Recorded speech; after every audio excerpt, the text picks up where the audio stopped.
All right, I've decided to document everything I talk to my clients about.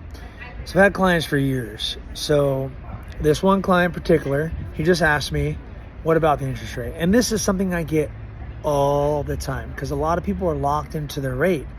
But what they don't realize is, yeah, you may have a 3 or 4% interest rate, okay? Let's take off the glasses, you can see my eyes. No, I'm telling you the truth. So you might have a 3-4% interest rate, okay? But if you have 200, this person's got, let's say 200, or actually, let's say 100. Let me use this person exactly as an example. So let's say he's got $150,000 tied up in equity. So if he sells his house, he's owned it for 4 years, he doesn't have to pay any taxes. He's got $150,000. Let's hypothetically say he's got car payments and credit cards and things that's with higher interest rates, okay? So let's say he's got 50 grand. He pays off 50 grand of all that. Then he's got 100 left over. He buys another house, maybe a little bit nicer. Let's just, maybe the same thing, but it's going to cost more now. So he's going to put minimum down. So let's say it's a $400,000 house. He's going to put 3% down, 12 closing costs. Say he's going to put 30 grand down to buy another house. So that leaves him with $70,000.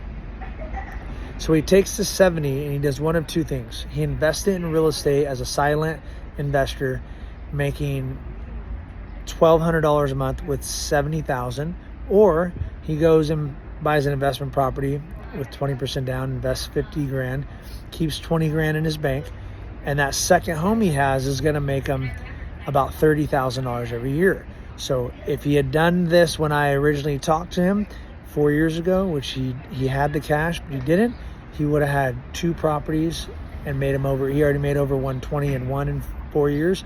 He would have made over $240,000. So this is using one particular example, but the interest rate doesn't matter. What matters is how much are you losing by not using what you have.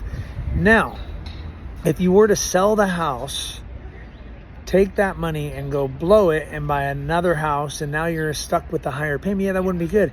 But because you're leveraging it and putting it into another property, that's making you $30,000 a year. That's 40% on your money.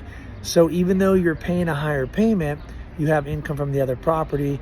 And in 4 years, if he would have done this 4 years ago, he could sell both and have $250,000 in his bank right now. So that is why you need to listen to an expert real estate agent. I bought 2,000 properties at 38 doors by 38, and now I'm working on over 100 right now. So you need to listen to an expert, and don't listen to, what if it doesn't work? What if this? What if this? Well, I'm going to tell you what. It works. Numbers don't lie. You just got to work the system, baby.